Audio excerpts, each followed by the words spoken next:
Direction le Mali tout d'abord par Farah, une frappe de drone des rebelles du FLA contre l'armée fait des morts des deux côtés.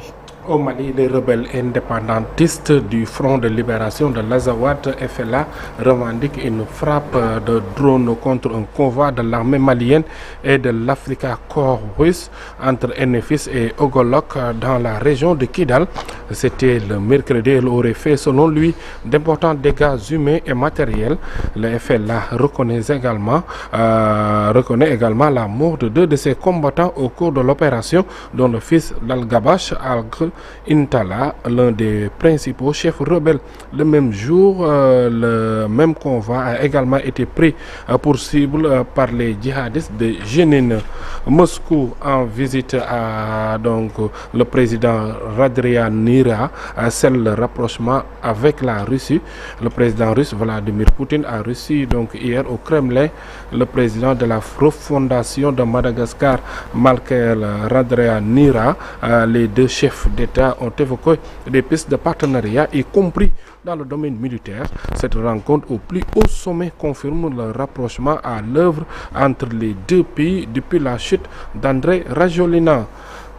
Il faut savoir demander pardon. C'est la présidente par intérim qui promulgue la loi d'amnistie après son adoption par l'Assemblée nationale.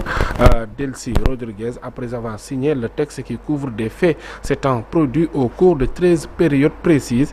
Si en sont exclus des personnes ayant commis des violations graves des droits de l'homme, crimes contre l'humanité, homicide, trafic de drogue ou infractions de corruption, celles qui ont promis, instigé, sollicité, invoqué, favorisé, facilité, financé ou participé à des actions armées contre le Venezuela ne pourront pas non plus en bénéficier.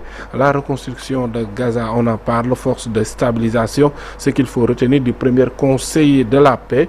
La toute première réunion du Conseil de la paix s'est tenue hier à Washington. Cette instance créée et voulue par Donald Trump doit garantir la paix à Gaza d'abord, puis dans toutes les régions du monde touchées ou menacées par des conflits. Le Conseil de la paix est devenu une réalité célébrée par le président américain et les dirigeants des pays qui ont bien voulu y participer, mais de nombreuses puissances de premier ordre n'y adhèrent pas. Pour terminer, dans le sud de la Syrie, la situation reste figée malgré un cessez-le-feu entre contrôle des factions locales, accusations contre le pouvoir central et pénurie. Les habitants témoignent d'un quotidien marqué par l'insécurité et l'exil intérieur. Sur Nanaté, c'était tout pour les actualités hors de nos frontières. Et on te retrouve dans une vingtaine de minutes pour la version Wolof.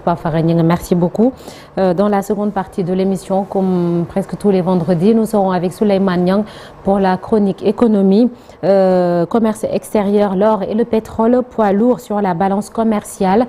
Et notre invité ce vendredi, Blaise Niang, président de la commission juridique de l'ASC Lebougui, l'ASC qui compte 4 personnes parmi les supporters condamnés hier au Maroc suite à la finale de la Coupe d'Afrique des Nations. On y reviendra aux alentours de 9h. Tout de suite, la une des journaux parue ce matin.